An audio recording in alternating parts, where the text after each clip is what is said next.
All right. Welcome back to the Super Fantasy Bros podcast. We're only 35 days away from kickoff of the NFL season.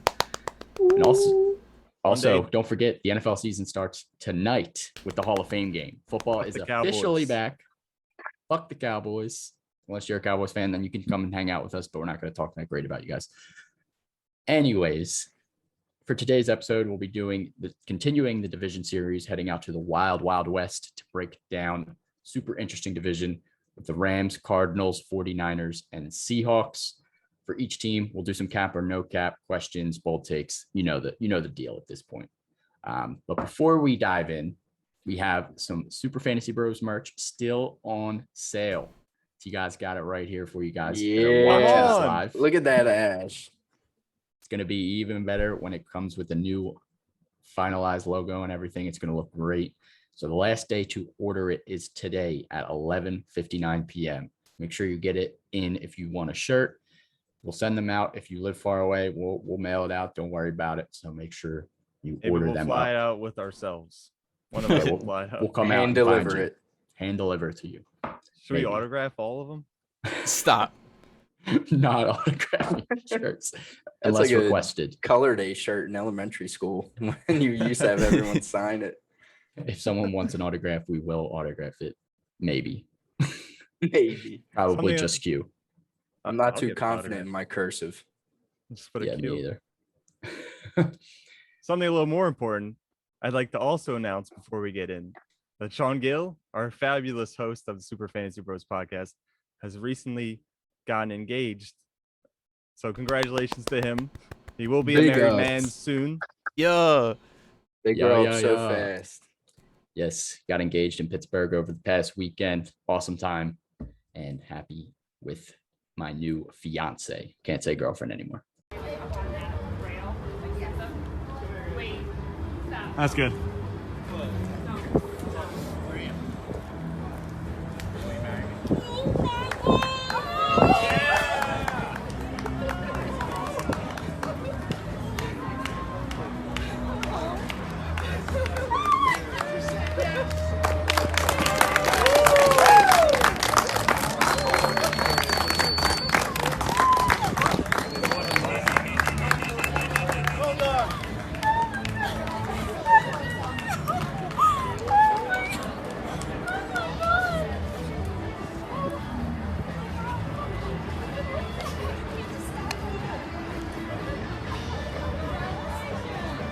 Thank you.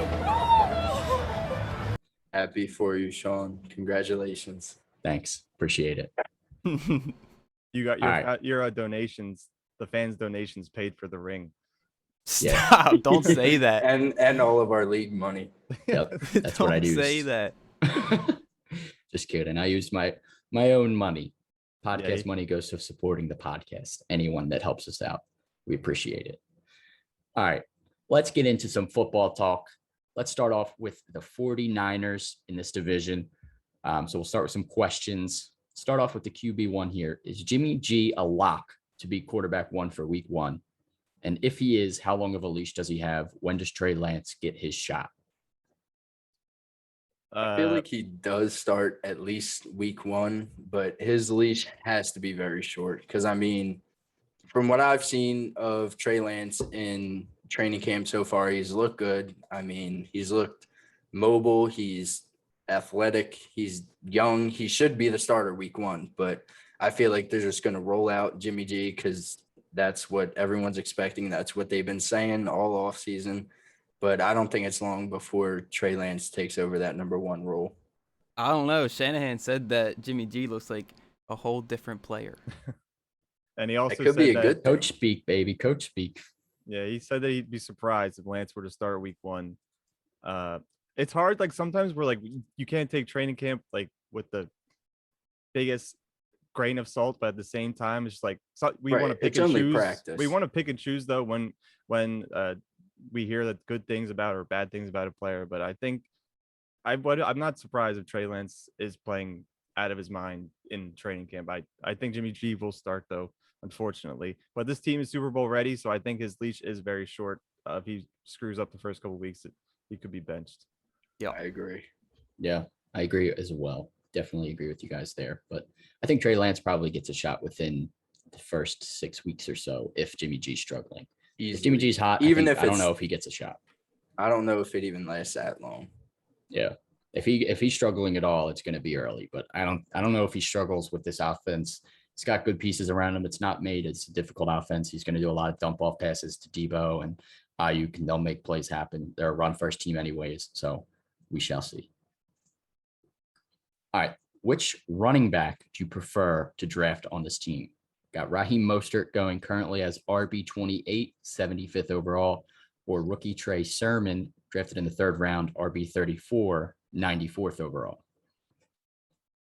I think Sermon is better value. I think he'll see the field more, not even because he's more skilled, but also because Raheem Mostert has like an injury history. So who knows how much he'll be on the field. So yeah, I think, and they drafted, or they traded up so they could draft him. They also got some other running back. Elijah Mitchell in 6th as well. No, not They a also rookie. have Jeff And Wilson. Jeff Wilson coming back as well as a veteran. They added Jesus. All right, you guys. Oh, Wayne Gallman. Wayne Gallman as Any well. They Wayne have a Gallman. ton of running backs. in They that have a backfield. gang of running backs. One of So them's not many. making the roster. That could be their So, offensive line. That would be whether it's a terrible. 6th round pick or Wayne Gallman, one of them's not making the roster. But I still think I prefer Mostert. Even the price isn't too different. And I don't know how much work Trey Sermon's going to get right away. Obviously, we just mentioned there's another rookie in camp, Wayne Gallman. Jeff Wilson's probably still going to be involved. They liked him when players got out. So I don't really know how this backfield's going to shake out, but I know Mostert has proven talent in the past.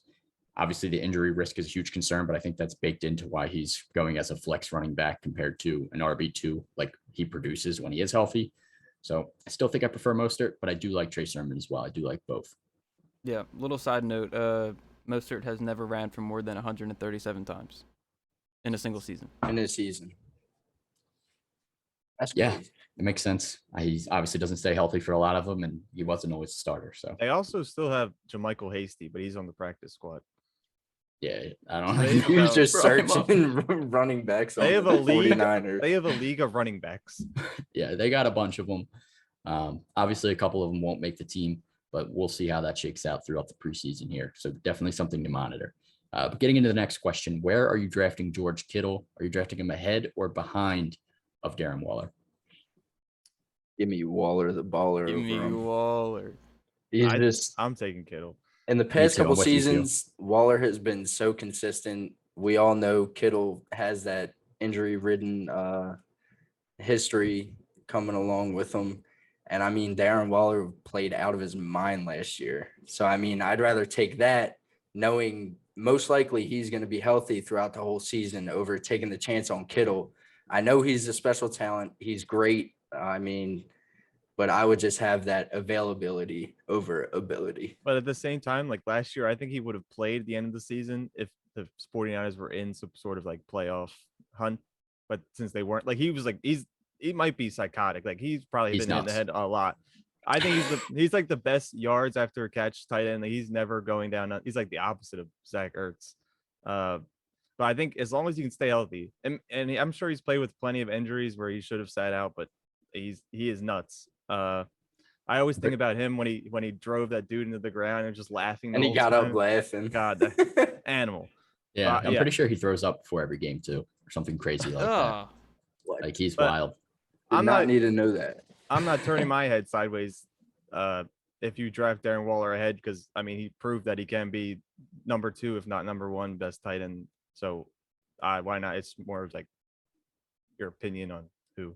Yeah, I think we're splitting hairs here. I think both of them should be drafted probably in the 2nd or the 3rd. I think both of them should definitely be taken before the end of the 3rd round in 12-team leagues for sure. Both of them are obviously elite tight ends. We're seeing Kelsey go in the 1st round in most leagues right now. So Kittle and Waller are the next two that definitely need to be picked up early. I'd still prefer Kittle just a little bit. Obviously, it's close, but Kittle has obviously had inconsistent quarterback play with Nick Mullins and whoever else has been back there with CJ injuries and Beathard. stuff, whatnot. But if Jimmy G ends up getting banged up again, we obviously know Trey Lance could also be a pretty good quarterback. So I'm not too worried about his quarterback play this year. So I'm drafting Kittle. As long as he's healthy, I think he will be the better one. But Waller's right there too. I think we're splitting hairs. You're probably taking them very close to each other in drafts. So I actually heard something that said this. They said, if you know what you're doing, you don't let Kelsey go out of the first round. I think that's a little far of a reach, but just because you brought I up mean, Kelsey, Q, put this in perspective. He basically finished last season with the same numbers as Stephon Diggs. yeah, I don't know. I'm just on the narrative of he's on the wrong side of 30. yeah, Q, we already know That's- that you hate Kittle. I mean, Kelsey, we talked No, about I it don't in the hate Chiefs, him. I'm just Chiefs episode. You down said on what him. You hate he him. wasn't going to be top 5 or something, or top 3 no, or not something. top. Might not gonna be number 1. Oh, okay. Whatever. Not a Kelsey fan. Kelsey's going in the first round in most leagues for sure. Kelsey's worth that pick. And if he Number didn't one and tight you end get him in 5 the straight second, years. that's a steal. Yeah, for sure. All right, let's get in some cap or no cap for the 49ers. Start off with Brandon Ayuk. He is being overdrafted at wide receiver 26, 62nd overall. Cap or no cap? I think it's cap. Yeah, slightly capped. Guys being drafted after him that I would choose: OBJ, Sutton, Robbie Anderson, DJ Chark, and then like Devontae Smith and Golladay, depending on their injuries. I think all those guys drafted lower have more value than Brandon Ayuk, who did have a good season, especially for being a rookie, but I don't know, a little too much hype going into him. So Q, you're on no Yeah, cap. you're side then, no right? cap. Whatever, no cap. You guys, I know you're a big You Ayuk always guy, get so that you're definitely confused. saying I cap. am. He finished wide receiver 36 as a rookie and missing 4 games and having those, like, any quarterbacks play with him. Like, Literally anybody. Yeah, I Like think he Nick showed a lot of Mullins. flashes for sure. I'm also going to, I'm kind of torn. I think he's kind of being drafted around where he should be being drafted. Ayuk is around a high end flex for me in my ranks. So yeah, I'd probably take Ayuk around that spot. I don't think he's being overdrafted personally. let's go.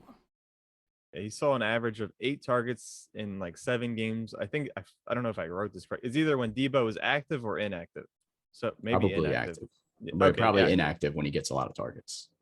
Yeah, I got it confused, but he had some good games with him, and then there were a couple games where both of them were out, or one of them were out, but he had his fair share. And Kittle was out also, so who knows if that's going to definitely take a cut into his production. Yeah, for sure. Next one here, Debo Samuel is being underdrafted at wide receiver 37, 92nd overall.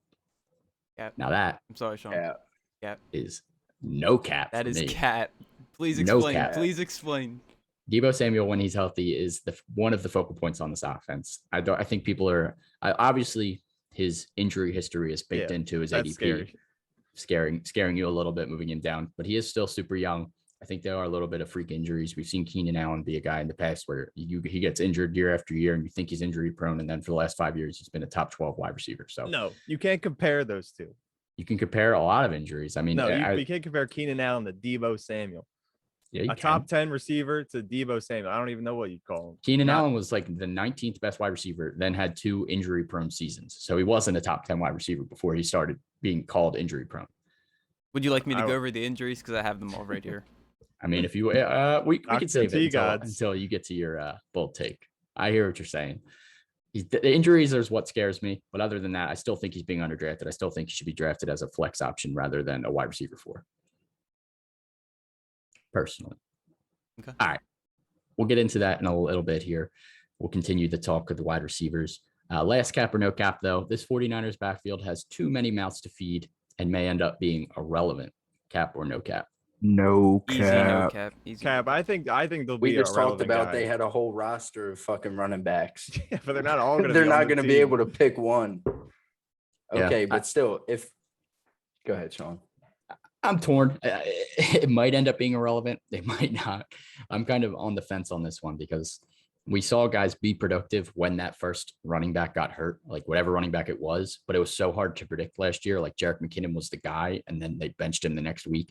And then Jeff Wilson was the guy, and he got hurt. And But see, look, backfield was a they're nightmare. not scared Yeah. to. If you don't produce, they're not scared to not play you. Jerick McKinnon had so many opportunities last year and did absolutely nothing. Maybe he had a game, but most of the opportunities he had, he didn't do shit. yeah, it might end up being irrelevant. I could easily see that happening, but I still think whatever guy is at the top has some relevancy, though. But that's just going to be too hard for me to predict. That's why I'm a little bit nervous. All right, let's get into our bold takes and favorite targets. Q, start us no, off no, with no. your... I want you to go first, please. All right. Well, we'll start off with me and T-Gods then, because we're going to go back and forth here for a second. I'll go first. Deebo Samuel will finish as a top 24 wide receiver. Now, look, I already mentioned I like Ayuk, and I think that's just because I like this offense a lot. I think both of them are going to be heavily involved in this offense with Kittle. Kittle's obviously, we already know he's going to be a major target, and I don't think there's going to be a lack there of targets. Their defense is good, but I don't think it's great. There are still some holes that could be exploited, so they're going to have to throw to keep up in games. I know they're a run-first team, but this running backfield, as we talked about, is kind of a nightmare mess. I don't know how consistent it's going to be. And they use Deebo and Ayuk in ways where they're basically running backs. Like they're going to get 5 or 6 catches just catching dump offs or wide receiver screens, or literally almost handoffs, essentially, is what Deebo Samuel catches. I think he had like 400 receiving yards last year, and he had more yards after the catch than he actually had receiving yards, because that's how short the passes were being thrown. Like it was crazy. That's crazy. Now, can I ask why you picked the number 24? That's just a Wide receiver two in 12-team leagues. Okay. So he'll be a low end wide receiver 2, in my opinion. And I also think Ayuk will be. I think there's going to be some weeks where it's going to be Ayuk, and I think there's going to be some weeks where it's Deebo. So I think it's going to be a split. But I think both of them are going to be solid this year, personally. T-Gods, you can go into your anti-Deebo tour. Okay. They say there's no such thing as being injury prone, but there definitely is, especially with Ayuk with his glass legs. His hand, yeah, sorry. Going back to 2015, he started his problems with his hamstring. 2015, he missed 7 games with a hamstring. He missed 3 games in 2016 with a hamstring. 2017, he played 3 games and broke his fibula. 2020, he had a Jones fracture that needed surgery. 2020 again, 3 games and another 3 games. And yeah, he's gonna get hurt again. Did he not play in the Super Bowl? Sorry. Did he play in the Super Bowl? When they went I mean, probably not. How the fuck are we supposed to know that, man? I don't know. I don't know if he was he on the team at that point? Where'd he come from? All right, well, now we're going. You guys mentioned some of the injuries were in college. Like it wasn't from 2015. Yeah. He was only a rookie a couple seasons ago. Anyways, yeah, so injury history does scare me. Inside the top 24, but Brandon Ayuk will finish inside the top 24. So last year he missed 4 games. He had doesn't matter, but if he kept the same pace and played those 4 games, he would have had 80 receptions, 996 yards, and 8 touchdowns. And he had Nick Mullins and CJ Beathard throwing to him last year. With a healthy team, Kittle's going to open up the field a little bit. Hopefully Deebo plays, but you never know. Yeah, Brandon Ayuk over Deebo. Sorry, Sean. I respect it. I think Ayuk's good too. I can't knock you. I have them very close in my ranks. I have Ayuk a little bit higher, but I just think Deebo is being slept on. So I think Deebo could also finish as a wide receiver too. But obviously the injury history is why he's being drafted later. So I understand it, but I still like Deebo. I'm still taking that risk this year. No doubt. And if you can get him cheaper, if you can get him at wide receiver 37, eat him up. Don't. Please do it. You might injure him, eating him up. All right, let's get into the next team here. So we have the Seattle Seahawks. Whoa! Oh wait, I forgot. Usually I'm last. Q didn't even get a chance to speak. Yeah, usually I'm last, so I'm always ready to move on. All right, Q, you go. Q, we're just off the pod. Yeah, we got fired. He's got marriage on his mind. Just keep it quick. I think a target for this team is Trey Sermon. We spoke about there being a lot of running backs coming into the season, but they drafted up for him, so they have to have some sort of faith in him being talented, maybe more talented than Mostert. Didn't really rush much in college, but he did have a 193-yard game against Clemson, so there's potential there to be a workhorse back in this offense. They definitely need one with Mostert never really playing a full season. Yeah, I respect that take. Trey Sermon is a good target. I don't hate it, especially in Dynasty. Yeah. Especially in Dynasty. All right, Matt, what do you got for us? All right, this might be the hottest one of all, but I'm going to say George Kittle finishes outside the top 5 in tight ends this year. Like we said, Deebo Samuel and Brandon Ayuk are both back healthy. like Sean said, they're just going to be eating up targets like their handoffs. I mean, there's going to be a lot of mouths to feed on this offense. Jimmy G isn't the best quarterback. He was on that Super Bowl team because of their defense, not because of his quarterback play. And I just don't see Kittle staying healthy this entire season. I hate to say it, but I feel like it's been the past it feels like the past 2 seasons that he's just been riddled with injuries and he cannot seem to escape them, no matter how insane he is. So I'm just going to go out on a limb and say not top 5. One year you had the That's Kittle not cut. taking Kittle this year. I did. Believe me, if he falls me, I'm scooping him in a heartbeat. But I'm just tempering expectations because that offense is looking healthy. And I don't know. There's just a lot of young talent there. It's going to be a lot harder for him to see the target share that he's been seeing. Yeah. All right, fair enough. Yeah, I hear you.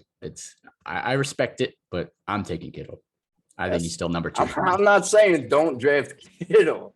I'm not saying that at all. All right. I hear you. Just you're making me nervous, man. I love Kittle. Sorry. Don't scare me like that. All right. Let's move on to the Seahawks. Sorry for skipping you. It won't happen again. Yeah. Let's get into the questions. What are your thoughts on Russell Wilson this year, and where do you have him ranked? I think it's the first time in a long time I have him outside the top 5. I have him at 6. I actually have him at 7, so I'm right there with you, but it's slightly lower. He started off so high last year. He was probably the MVP if the season ended after like week 6. He was MVP. First 8 games, he only scored 25 or fewer once.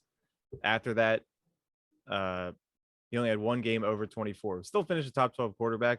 I mean, it's not hard to believe because it's Russell Wilson, but there was something not as exciting as there was. I feel like after that game where DK Metcalf ran down Buda Baker, like they lost that game in overtime, and like everything just seemed to go downhill.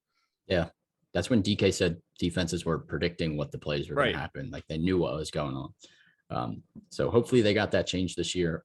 I like Russell Wilson again, obviously. I got him at QB7. He obviously has top 5 potential. You can't say he doesn't. But the inconsistencies over the past few years, like he used to be the guy where he would start off slow and then finish strong. But then last year, he was the guy that started off strong and finished slow. So there's always games where Russell Wilson kind of disappears, like portions of the season. And I think that just drops him a little bit in my ranks. But overall, he's still a solid quarterback to grab. It's always against teams. Like last year, he played against Dallas, and he did absolutely. I don't think he did too well. He was like QB1 ranked that week, and always against the Rams because they lock up DK. Divisional games seem to be hard for him also. Yeah, and they're also people that they're still a team that wants to run the ball a lot. Obviously, their defense hasn't really let them do that over last season, over the last couple. Like when they were the Legion of Boom, though, like that was really their go-to is run the ball. So if their defense is any better, that hurts Russ as well. Except for the Super Bowl, they didn't run the ball. Yeah, except for on the 1 yard line when they should have. All right. Next question: is Gerald Everett worth a draft pick? New tight end acquired from the Rams, also in this division. If he is a target for you, if he's worth a draft pick, what do you think his ceiling is this season? I do want to say it. But definitely worth the draft pick, but I would not take him as my first tight end just because of the uncertainty at the tight end position in Seattle. I mean, we saw flashes of Jimmy Graham when he was there, but it was really like never an elite season like we were used to seeing from Jimmy Graham. I feel like Sean said the Seahawks are a run first team, and when they're passing the ball, they're not looking for the tight end. I mean, they have Tyler Lockett and DK Metcalf for a reason. But I mean, I don't know. This is his time to shine. He's not there in LA with Tyler Higbee anymore, so he's on his lonesome. So I like to see what he could do, but I would not draft him as my sole tight end. I feel like he fits this team being like a hybrid, small, quick tight end. I feel like Greg Olsen did okay before he had gotten hurt, but he's being drafted after like Jared Cook, who I take over, Jonnu Smith and Anthony Firk. So I think Everett is a lot better than all of those guys. And I mean, I don't know who their second tight end is, but I don't think it matters. It's Will Dissly. So actually, he has had some value in the past, but he can't stay healthy either. So, yeah, I think Gerald Everett's a good pick. I think his ceiling is top 10. 10-ish, top 12-ish, like a low end tight end one. Like he could sneak into the top 5 because anybody can in tight end. We saw Robert Tonyan do it last year. As long as they're catching tight ends. I mean, as long as they're catching touchdowns, they can't catch themselves. But yeah, I like Gerald Everett. I think he's worth a shot. Definitely draft him as your tight end too, probably because of his ADP. You don't have to reach, but he's worth a pick for sure. So we all know the core players on this team are Carson, Metcalf, and Lockett. Is there anyone else we may see break out this year? They have Swain, Eskridge, Rashad Penny, DJ Dallas. Who do you like here? The guy we were just talking about. Gerald Everett. Guys, I have to make an emergency. I have to run downstairs real quick to let someone in the house. All right, that's fine. Okay. Oh, Jordy's coming over. Sneaky link. Hit my smiling. Like, no, go ahead, Q. Do your thing, player. Yeah, I kind of like Dwayne Eskridge as like obviously a way late on flyer. Like you can leave him on waivers, just put him on your watch list as a third wide receiver in this offense. Tyler Lockett's been hit or miss over the past couple of years. I wouldn't be shocked if someone's able to step up, but yeah, outside of those few core guys, you're kind of throwing darts. Aside from Gerald Everett, I think he's worth the pick. Is Eskridge a rookie? Yes. Okay. No idea who that is. His ADP is like free, like super free, like 110th wide receiver off the board or something crazy. Jesus. So he's a dynasty guy more than a redraft guy, but he's worth just keeping an eye on just in case. Sometimes that third wide receiver has some relevancy. We've seen David Moore in the past, and like random guys. So also, when I slide in and just scream David Moore. Shut up. I don't think he's on that team. David Moore. No, he's on the. He's on the Panthers. Panthers. Yeah. They got both D Moores. Any D Moores squad. All right, let's get into some cap or no cap with Q back. Starting off with DK Metcalf has the potential to be the #1 wide receiver in fantasy this season. Cap or no cap? Cat. Technically, no cap. Because he has the potential. He can finish top. I mean, be the first overall. Why couldn't he, T-Gods? Why can't he because Devontae Adams and D-Hop and Tyreek, they all exist. They do exist. They do exist. Do you know who DK is? He was in his second season last year. Mm-hmm. Coming back into this year, he got out-targeted by Tyler Lockett last year. Mm-hmm. I think that whole script changes. Mm-hmm. I think DK eats up like at least, I want to say like 40% of targets on this team. That's a lot. That's a high target share, bro. I think that's more than possible. But see, 7th in the league in drops. I didn't know what number to say, but probably like 25% would be good. Like he does, easily. He has the potential to be #1, but Diggs, like you got to think about the guys that are ahead of him. Who's competing with Diggs for targets? Really, who's competing with D-Hop, Tyreek Hill, Michael Thomas, maybe Devontae Adams, Keenan. Keenan. Who's competing with Keenan too? Potential. No, but these guys are so like I don't know. I just think DK is not finishing #1. I loved him last year, and then he just had this bad drop issue where you saw the flaws in him. So 7th in the league in drops. He could fix that. Maybe #1 in the league in drops. He could finish. Oh, that'd be hard to fight Deontay Johnson. Not with Deontay Johnson in the league, buddy. Yeah, I'm gonna say no cap. I think he has the potential to, but I don't foresee it happening. I'm with you guys. Like I think it's a rare chance, but it is a chance. He was #1 through like 6 weeks last year or something like that. Yeah, him and Lockett were actually both like top 5, like going back and forth, while Russ was cooking. But like I said, this team's up and down, so I don't think it happens. But I gotta say no cap. There's still a chance. All right, Tyler Lockett is too inconsistent to be a wide receiver 1 and should be considered a low end wide receiver 2 this year. Cap or no cap? This is the lowest of caps of all time. I think last year we would come into this season thinking that he'd be a wide receiver 1 because I mean he's shown that he can be, but way too inconsistent. He had over 1,000 yards and 10 touchdowns, and a majority came in like 3 games. But he's too boomer bust to rely on as a wide receiver 1. Piggybacking off of Q, he had 7+ catches in 5 games last year. Those are the only games where he had 20+ fantasy points. And in those other games, he averaged 9 points per game. Yeah, less than 10. He had a lot of duds last year. Like, he's like the definition of inconsistent, which scares me a lot. A wide receiver one does not average 9 points per game over 11 games throughout the season. Yeah, he's a perfect best ball guy for sure, if anyone plays best ball. But yeah, I'd rather consider him a low end wide receiver 2, maybe mid wide receiver 2, maybe towards the high end. Like, he obviously still has potential to be a wide receiver 1 if he's getting that volume, but it was too inconsistent for me last year. So I'm going to say no cap, too inconsistent. Just lock him in for the games they play the Rams, because for some reason Jalen Ramsey's always locking down DK. So you just have Tyler Lockett on the other side. And I think one of his big games came against the Rams. May have. I wouldn't doubt it. 53-pointer. Yeah, he had 53 points. That was against Arizona. Okay. 37 was at Dallas. And against the Rams, he had 11 and 41. 7. Didn't he have like a 41-point game too? Nah, 37, 33, 53 in like regular PPR. You wish that you could spread that out a long couple games. Yeah. And then a couple other solid games, and then a lot of scary bad games. All right. Last cap or no cap here. Chris Carson is being underdrafted as running back 19, 36th overall. Cap or no cap? Cap. No cap. I thought you loved Chris Carson. Wait, Chris Carson's being undrafted. Yes, no cap. He's being underdrafted. No cap. Sorry, no cap. I think I'm going to say cap. You think about the injuries. It's obviously an issue. He hasn't played a 16 game season since he's been in the league. But now he has to play 17. Yeah, well, this will be a first time. But he's gonna get tons of volume. They brought him back because they know that he's that good, and there isn't much competition with Rashad Penny, Travis Homer. Like, they want him to be the guy. DJ he can catch. Dallas. Yeah, he can catch the ball. He can run the ball.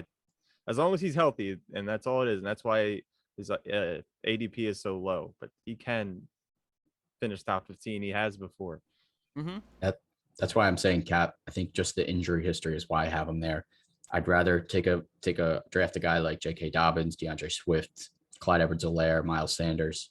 I'd rather draft some of these younger guys that have a little bit healthier history rather than Chris Carson. I have Chris Carson at RB 18 in my ranks compared to his ADP of RB 19. So I have him slightly above. So I guess you could say no cap, but technical Sean. He's being drafted right around that spot where I would take him, and where you're taking him there, if he is healthy for the whole season, you're getting a ton of value. I like Carson. I'm just a little bit scared. And he did say from RB 12 to 19 or 20, they could all be interchangeable. You can get Carson being the 12th best.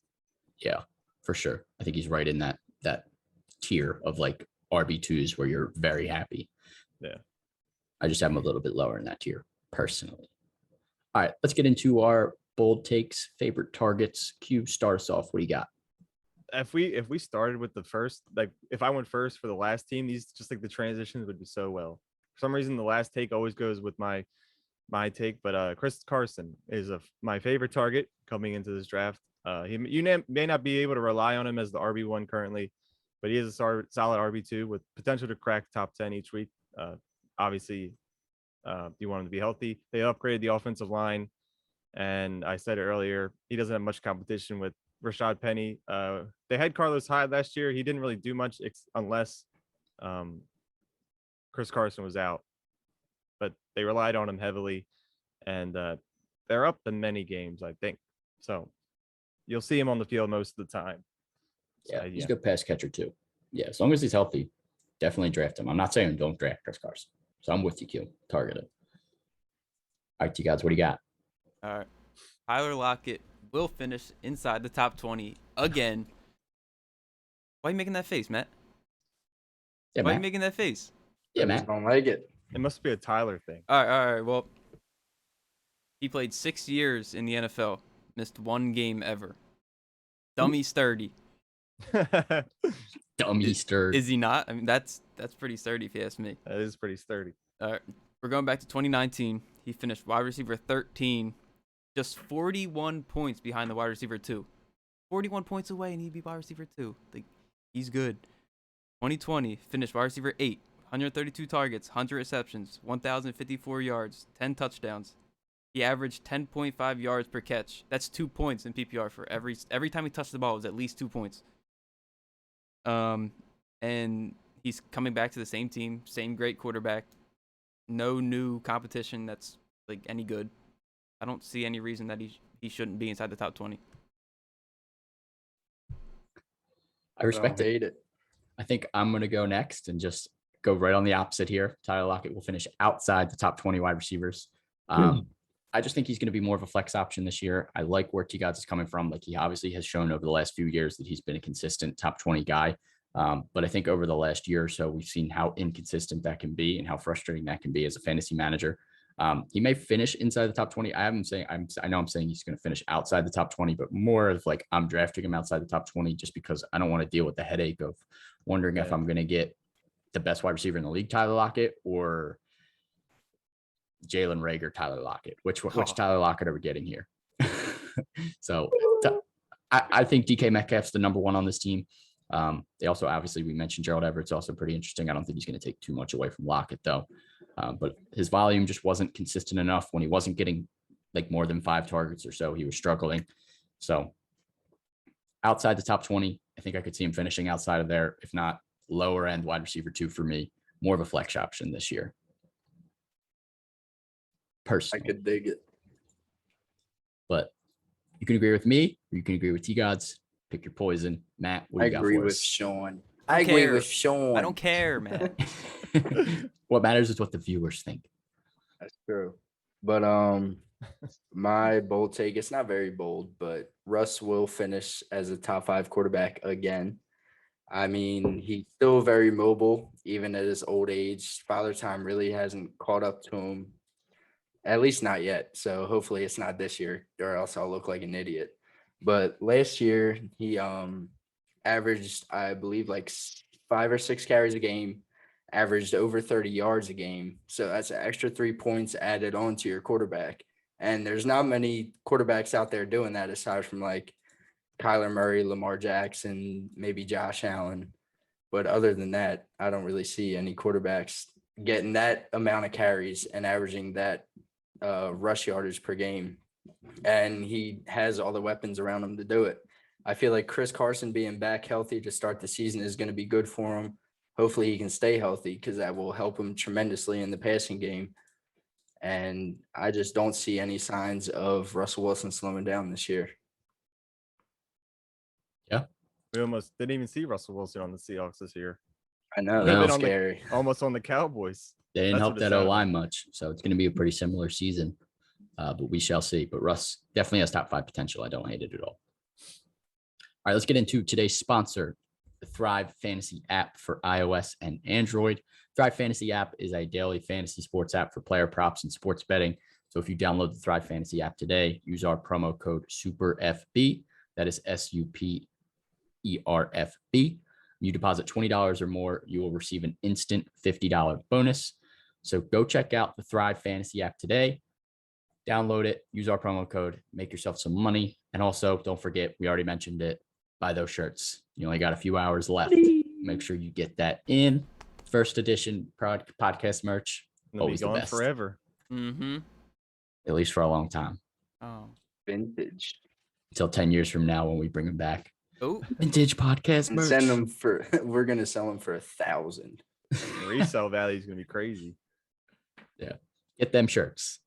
All right, let's get into the Arizona Cardinals. Definitely, I mean, honestly, this whole division's up for grabs, but one of the favorites for sure. Let's start with, what are your thoughts on Chase Edmonds this year? Where do you have him ranked, and are you targeting him? I'm definitely targeting him. Easily. Sure. I would target him, but I would kind of temper expectations on him this year. Because I feel like this backfield is going to be more of a committee. I feel like we're seeing more and more of that in the NFL, but I don't hate Chase Edmonds. I think he should have been the starter last year over Kenyon Drake. I'm sure you've heard us say that numerous times over last season's podcast, but I don't know. The addition of James Conner is just like, why? Because you don't sign them just for insurance. They're obviously going to use them.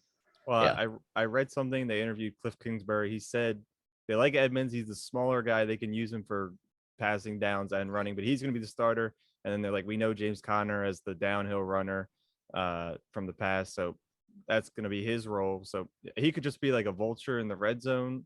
I mean, he can catch the ball too, but I think they want to lean Edmonds as a starter, rather as compared to last year where it was Drake, and they probably wanted it to be Edmonds to be the starter, but they already paid Drake so much money to come in. I'm leaning. I have I have Edmonds at 22, James Conner at 32. So the value, I still think it's all with Edmonds. Yeah, I agree. I'm even further apart than you, Q. I have Edmonds at 20. I have James Conner at 38. Same. So Edmonds is my guy to go for sure this year. I got Edmonds as obviously I already mentioned, right, running back 20, but he was running back 25 last year and he only had 97 carries. He had 53 catches. He's going to be even more involved this year. I think he's easily on an RB2 option right after that, like the end of that 11 through like 19 running back tier. I think he's like that first guy like after that. I wouldn't put him in the same tier as Chris Carson and those guys, but I think he's right after that, starts like the third tier. He was another guy who had like some opportunities, like maybe Drake was out a game and Edmonds was a starter and just showed us why he's the backup. He couldn't do well for a whole game, but I think he'd definitely be a lot better this year. Yeah, I like Chase Edmonds. We kind of mentioned James Conner. I said, would you rather prefer James Conner? It sounds like none of us do. How close do you think he can get to filling in that Kenyon Drake role? I mean, he's not going to be the starter, so not close at all. I did a poll. I think James Conner is going to start. Not me. Kenyon Drake's he might start a few games and then Kenyon Drake was RB 16 last year. Edmonds was 25, like I mentioned. I think that just kind of flip flops a little bit personally. I think Edmonds is going to be higher. I think Conner is probably a little bit lower. And I don't think Conner gets any passing work. So I think he's going to be, that's why I have him lower than that as well. I think Edmonds is the primary receiving back here. I did a poll like a couple weeks ago, maybe even a month ago. Who do you think the starter is and who do you think the handcuff is? And majority voted Conner's the handcuff to Edmonds. I would agree on that 100%. Yeah. It seems like Edmonds is the guy we're all favoring here. So go grab Edmonds as your low end RB2. Conner, more of a flex option at best, kind of probably going to be a touchdown dependent RB for sure. Outside of DeAndre Hopkins, are you targeting any pass catchers on this team? Can AJ Green make any noise? What about Christian Kirk or rookie Rondale Moore? Please do not touch AJ Green, even with like your virus. Worst enemy. He's a virus. No. I think AJ Green can make some noise. Last season, Q. Stop falling for him. He's already hurt. Last season, dude, he's like 46 with a ridiculous injury history. He's already hurt. He came back last year for his first time playing football after 2 years of not playing, with a rookie quarterback throwing to him. And then I don't know who their backup, who doesn't matter. No, I think I'm on an island saying that I'm not the biggest Kyler fan. I don't think he's that good, but he's better than Joe Burrow and anything that was backing up Joe Burrow. So with the up on the other side, grabbing most of the attention, I think that AJ could see some like Larry Fitzgerald type work. If anybody sees that work, it's going to be Christian Kirk. And we saw signs of it last year. And what did AJ Green do last year? He just got hurt. Well, I forgot to say this at the beginning. I'd like to congratulate, but also apologize to Christian Kirk for being voted the ugliest player in the league that I've seen. Oh, come on. If you're watching it, you could take it as an honor, or you could take it as motivation and work on something, man. But plastic surgery. But you're not. I don't even think you're starting him confidently as a flex. Christian Kirk. He had a 3-game span where he scored like at least 15 points, and maybe someone like Gator and Sean were going back and forth trading him. I was starting him as my flex. It was painful. But after that, after those 3 games, he had scored only 8 points once, and the rest were all at least like 5 or less. Yeah, Kirk only had 48 receptions, and now if AJ stays healthy, that's just another competition for him. So Kirk, boomer bust. I like rookie Rondale Moore to emerge as the wide receiver 2 this year. He's more of a slot guy. So he's going to take over what Larry Fitzgerald was doing, but now he's younger. He's also got a lot of talent. Obviously, I'm not going to say more talented than Larry Fitzgerald, but maybe at this point in Fitzgerald's career. He hasn't decided on retirement yet, though. So I think he could still come back, right? Like, I don't think he's officially announced his retirement. I don't think how long is he going to wait? I don't know. He's wilding out, but So he could wants to win a technically come chip. back, and I think that would Facts. hurt. That would hurt him a little bit, but I like Rondale Moore as the wide receiver 2 that I would like to grab late, because all 3 of these guys you're drafting as a late round draft flyer. I'd rather take my shot on the rookie who might be more involved in this offense. I agree. All right, let's get into cap or no cap. Kyler Murray's ceiling is QB1 and his floor is QB8. Is that cap or no cap? No cap. No. Ever since his rookie season in 2019, in that rookie season, he finished the seventh best quarterback. Last year, he finished sixth best. Sixth best. Why is that such a tongue twister? I don't know.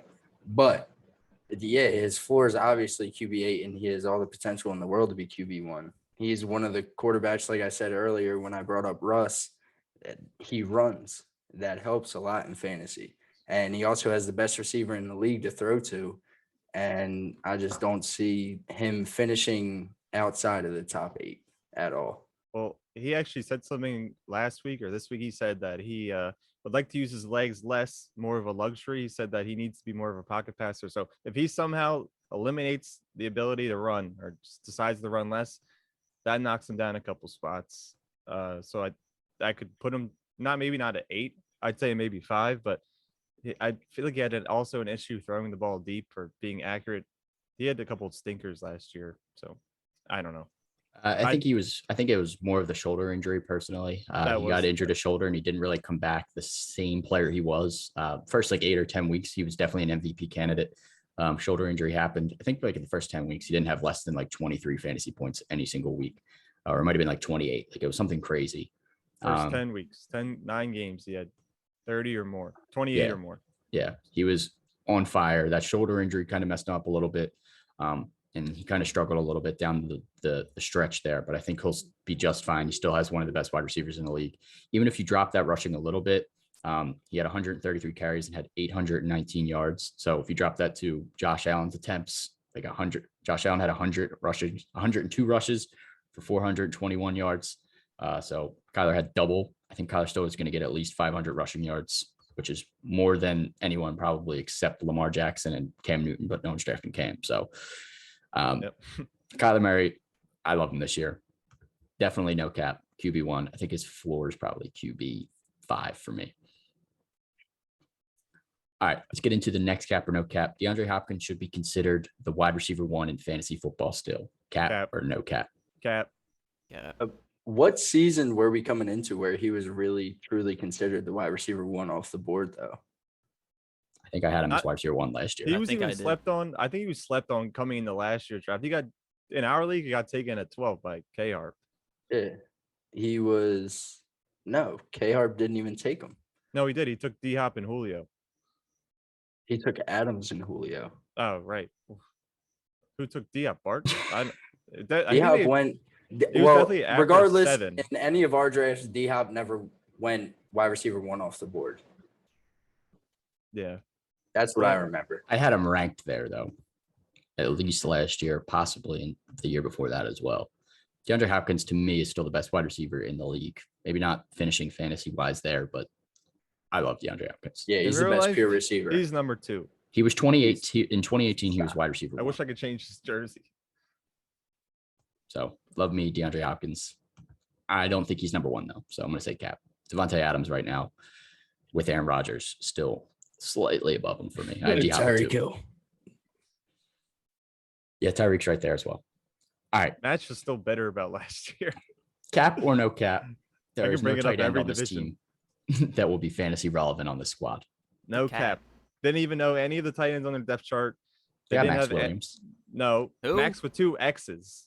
Oh, Max with 2 X's. And he was even, and Fantasy Pros didn't even rank him in the top 50 tight ends. Yeah, I know. No tight end should be drafted. Please don't do it. All right, let's get into our bold takes. Let's get it moving. We still got the Rams to get through here. So, Q, start us off. What do you got? All right, so after a top 2 finish or whatever, he was a top quarterback last year. Kyler Murray is going to finish outside of the top 5 by the end of the season. I do take with a big grain of salt, maybe like a pile of salt, the whole rushing ability, maybe disintegrating, wanting to do that less with the receivers that he now has. And the last 7 games last year, he scored 20. He scored 34 points once. The rest he all scored 20 or less. Possibly the shoulder injury, but I'm just a big Kyler Murray hater. I think he's too short to be an elite quarterback in this league.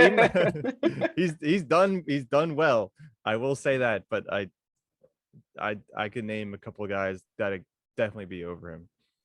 The healthy Dak over him. Tom Brady. Just two other guys that may be Tom Brady. What do you have Tom Brady ranked? Probably like 1 second. Number 8. Tom Brady's not finishing over Kyler Murray. I'd put a lot of money on that, as long as there's no injuries. Put the ring on it. Put the ring on it. Could have said anybody except that. Anyways, I'll think Tom Brady will finish next to him. Maybe. Doubtful. 5 and 6. All right. Kyler Murray is finishing. I'm going to go right off of cues here, just build right into it. Not super bold, but Kyler Murray's finishing QB1. DeAndre Hopkins will also finish as wide receiver 1. I know we were just talking about D-Hop being elite still, and obviously he hasn't been drafted as a wide receiver 1. Obviously Adams and Tyreek Hill are right there with him. It's obviously pretty close every single year. But I think this is the year where they kind of start to flourish. Last year, their first year playing together, they were good, but there were some inconsistencies here and there. I think they get that all figured out this year. AJ Green's not stealing any work from DeAndre Hopkins. Christian Kirk is a boomer bust guy. Rondale Moore, I think, like I mentioned, he'll be involved, but he's not taking any targets away from D-Hop either. So D-Hop, Kyler Murray, best stack this year. Ooh. Over Mahomes and Tyreek because they're both finishing number 1. I still think it's Rodgers and Adams, like T-God said last week. Yeah. It could be. It's all three of them are the best stacks, but I'm saying Kyler and D-Hop and Diggs and Allen are right there. Like Q said before. Hurts and Smith. I wish. Anyways, number one. T-Gods, what do you got for us? Hurts and Hurts. We're going back to the whole Chase Edmonds and James Conner debate. Chase Edmonds will finish over James Conner. I have no doubt about it. Lock it in. Set it in stone. We've seen James Conner with his whole health past. He cannot stay healthy. In his 4 years in the NFL, he's never played more than 12 games in a single season. He's only had over 169 rushing attempts once in his career, more than 7 touchdowns in a single season once. So it's clear that he can't handle for a full workload by himself. And Chase Edmonds last year had 53 receptions, 400 receiving yards, and added another 450 rushing yards. Like, we haven't seen him as like the number 1, but the number 2, he's been super solid, and there's no reason to think that he can't handle it. Like, he finished running back 25 last year as the number 2 on a team, and James Conner finished 28, being the number 1 on the team. Like, exactly. Edmonds is he's gonna finish over him. That's the guy you want to get. You don't want to draft James Conner. Lock it in. Love it. What do you got, Matt? Build right off of it. I'm gonna build right off of it. I like Edmonds a lot much more than Conner, but I still think both of them finish outside the top 20. It's going to be recollective of what we saw last year with Kenyon Drake and Chase Edmonds. I feel like there's never going to be a true number 1 in Arizona. So I think James Conner's still going to get his fair share of touches. I do think Edmonds will be a lot better, but I just don't see him getting that much volume to put him over that top 20 hump. I think he could still finish as a low-end RB2, but he's definitely not going to be like the best running back 2 to own. Not even close. Yeah, I agree. You got to also consider the Kyler runs, so he's a option. That's true. Takes away some carries as well. But this is another team that Cliff Kingsbury, he's on the hot seat also. They said if he doesn't do much, because they haven't made the playoffs and they have a very good team. Yeah, they should definitely make the playoffs this year. So if not, he could be going as well. Kyler's man. We shall see. All right, let's get into the Rams, Los Angeles Rams. Starting with QB1 on Monday, Matt Stafford actually banged his thumb on a helmet while throwing. Something to monitor moving forward. X-rays were negative. It's just swollen, so he'll probably be fine. I think he's back at practice. Yeah, he's good. Just something to keep an eye on. Stafford always does get a little banged up here and there, but he usually plays anyways. But where are you targeting Matt Stafford this year? Is he destined for a big year in LA, finally getting out of the hellhole that is Detroit? I love Stafford. Even in the hellhole, he was still putting up like top 10 numbers for the most part. He finished top 15. I think he finished 15th last year, and he had Kenny Galladay hurt for like most of the year. And I understand that the Lions were playing from behind most of the year, but still, if your number one is Marvin Jones and you're finishing as a top 15 quarterback, that has something to say. And now we get Cooper Kupp and Robert Woods both finished top 15 last year. I mean, of course he's destined for a big year. So many times last year, I just remember Sean saying, "Oh, the Lions are behind. Stafford has to come back now." And he would kill me every time. Yeah, he just wouldn't. Sucked. Yeah, still love Staff this year. Grabbing Stafford, I'm back in on him on a different team. Last year he hurt my soul, but I'm ready. I'm ready to get hurt again. Ready to get hurt again. All right. So we all know Akers is done at this point, and the Rams have yet to add any additional running backs. Are you drafting Henderson as a low-end RB2? There's a lot of risk because he's coming in the season hurt also. Yeah, he's a little banged up as well. But I mean, we saw what he could do with the opportunity last year, and he did make the most of it. Yeah. I think he only has 3 games where he has 15 touches or more, but I think he averages like 16 points per game in those games. Yeah. So he gets some points when he does get the opportunity. I like Henderson as like right outside that low RB2 tier, more of like a high-end flex. But I think he's right in same tier as like a Chase Edmonds. Yeah, I have him a little lower than Edmonds. I have him around like Gaskin and James Robinson area for me. Below both of them. James Robinson shouldn't be there. And Kareem Hunt, Josh Jacobs, Mike Davis, that kind of tier for me. Yeah. Anyways, I like Henderson, low end RB2, high end flex, whatever you want to call him. Solid pick. Can we skip over this next one? Can Deshaun Jackson have any flex relevancy on this offense on a week-to-week basis? Jesus. Or would you rather take a shot on the younger guys they have, like Jefferson and Atwell? Who wrote this question? That's what I first want half to know. Right. I did. I know game one, first quarter. You'll get your points for the season. I had to bring him up. That might be about it. No, please do not draft him in best ball, Jackson. and that's it. Not even. No, don't. If he's healthy, if he's 16 healthy, he's got a shot. Please no. You think he's gonna get a decent amount of target share with Cooper Kupp and Robert Woods? That's why I said best ball. It sets your lineup for you. He'll probably have. All right. Well, I didn't understand the full meaning of best ball. His only route best will ball be leagues just are go. Interesting. Yeah, just go. That's straight. his route. I'm saying best ball is like basically you draft a team and then your whole lineup is set for you after that week based on the best guys. So you can draft guys like Christian Kirk and D-Jax and they get put in your lineup if they snap. Beauty. That's like bowling with bumpers on. Yeah. Fuck that. It's wild. But anyways, no, don't draft Deshaun Jackson. I like the younger guys better. Let's get in some cap or no cap. First one here, Matt Stafford will finish as a top 10 QB this season with top 5 upside. Cap or no cap? No cap. No I already gave my spiel. No cap. Yeah, I got him a QB 9. I'd want to move him up, but it's tough. There's so many good quarterbacks this year. Yeah, I don't think you can move him up much more than 10. I love Stafford this year. Definitely go grab him. Next one here. Robert Woods and Cooper Kupp should both be considered top 20 wide receivers with top 12 upside. Cap or no cap? No cap. 2019. They proved it last year with Jared Goff. 2019. Jared Goff. Go ahead, boy. Cooper Kupp finished wide receiver 4, and Robert Woods was number 14. Yep. Saying Woods had like 2 touchdowns that year, like crazy low. Woods and that's why he 2 snapped touchdowns. This last year, 2020. Stafford loves to sling it. He'll throw bombs all day. And Cooper Kupp and Robert Woods love to go deep. Yep. Draft them both. Solid wide receiver twos.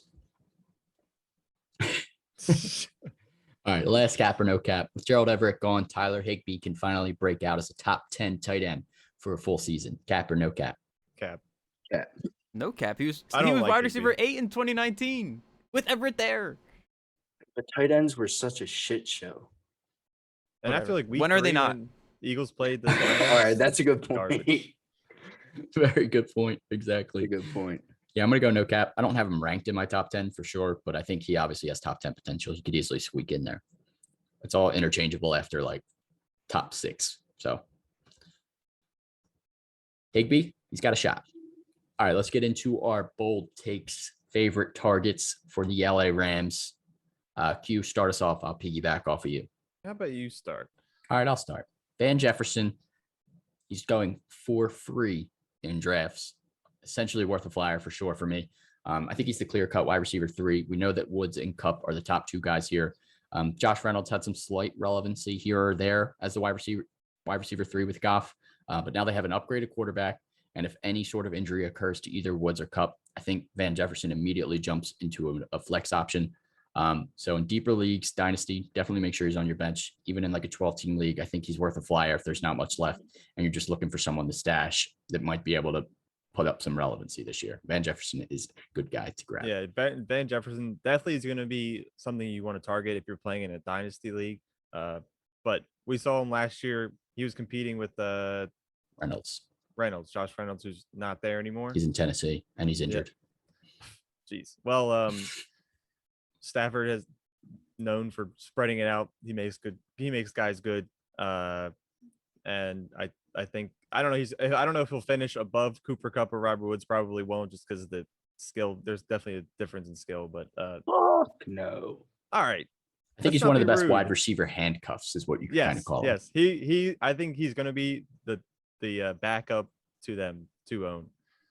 Yep, I agree. Keep an eye on Tutu Atwell though. Put him on your watch list. I do like him also. All right, T-Gods, what do you got for us? All right. The Rams D should be the number 1 defense taken off the board at your draft.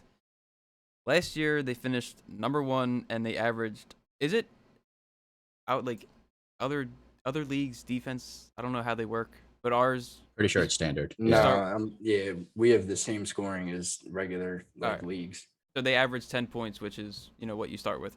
So you don't lose any points. Flex. Yeah, that's nice. I'll take a free 10 points every week. You're not going to lose any points. Yeah, exactly. And they have weapons like Jalen Ramsey, Aaron Donald, Darius Williams, who had 4 picks last year. Throw that out there. Damn. And a man named Jordan Fuller. I don't know if you know about him, but week 11 is that the third Fuller brother? No, is it? Stop. It might be. Cap.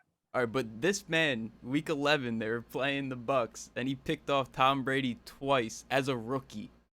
And one was on what would have been a game-winning drive.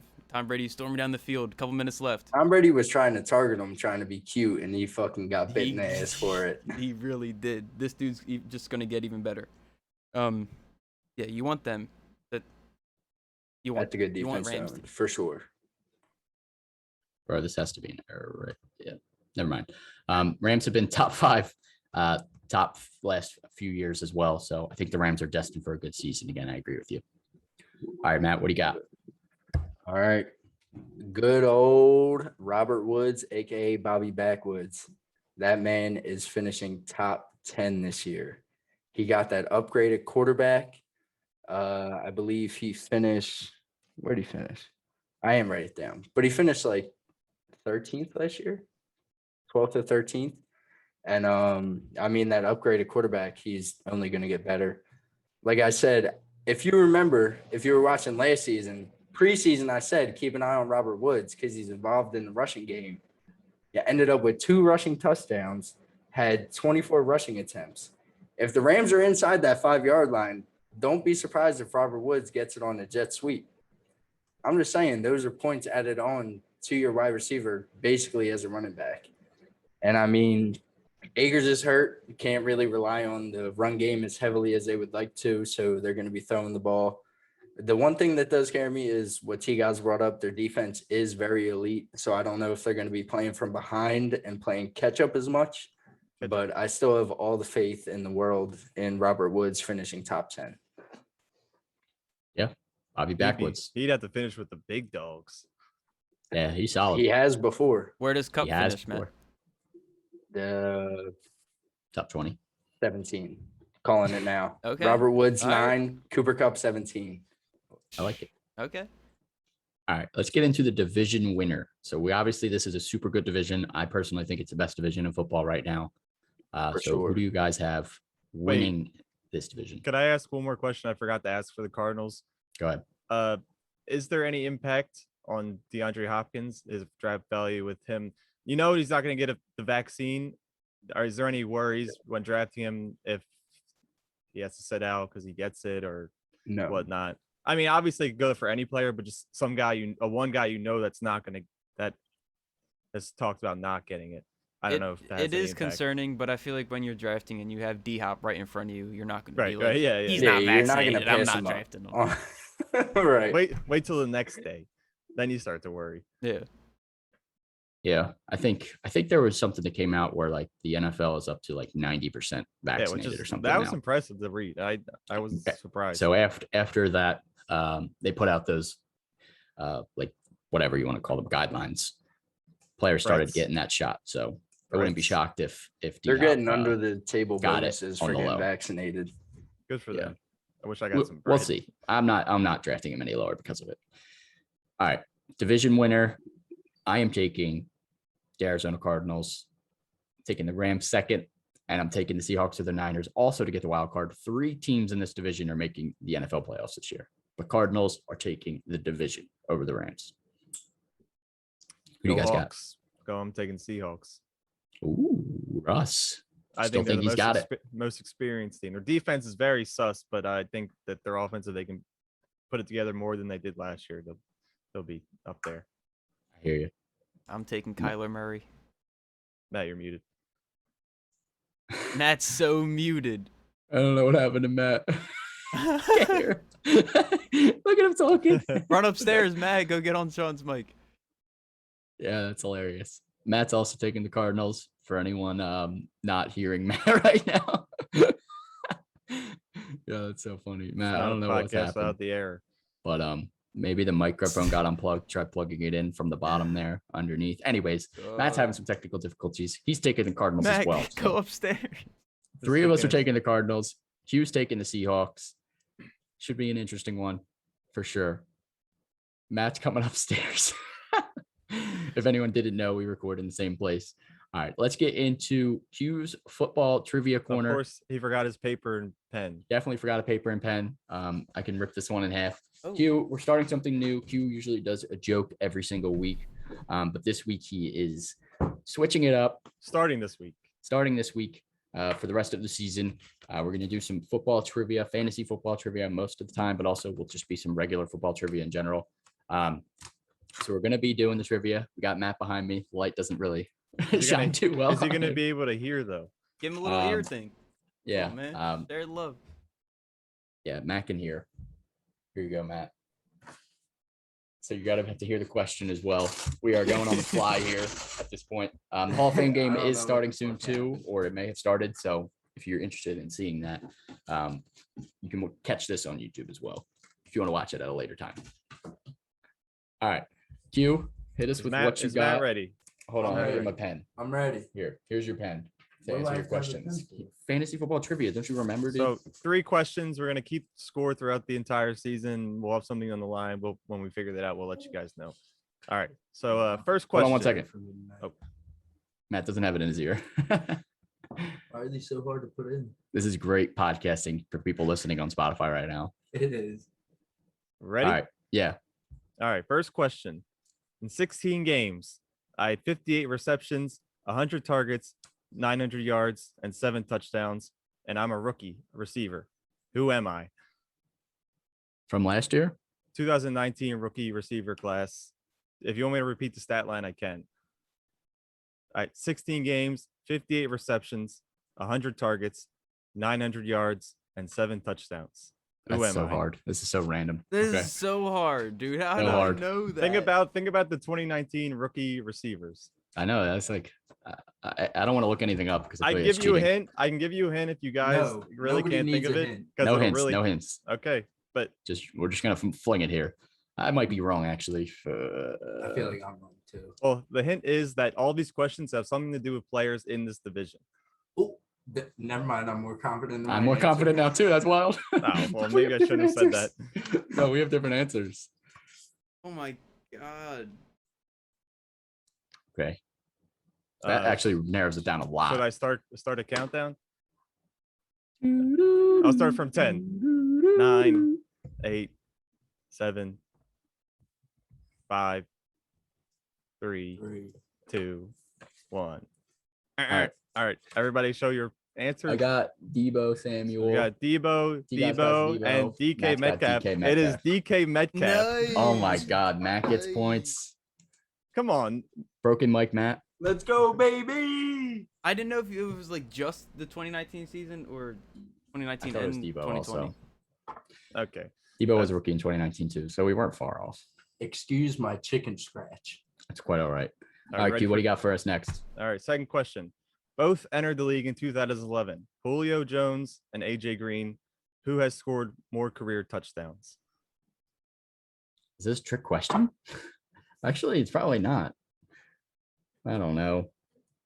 And as you can see, AJ Green's in this division, so there's some sort of relevancy. Answers 3, 2, 1. I got AJ, and same AJ. amount. That says the same amount. It's AJ Green. Fuck. I knew it was a trick question. And I crossed out AJ. Matt, you just lost the point you had on us. It's crazy to think because Julio is Julio, but he just lacks touchdowns for some reason. Yeah, all right. He's not a big touchdown guy. All right, the final AJ question. Was. Yeah, he was. All right, final question. In 2016, who was the Texans' starting quarterback? And as you can, the relationship here is DeAndre Hopkins was on the Texans in 2016. Oh my God. Sean, you should know.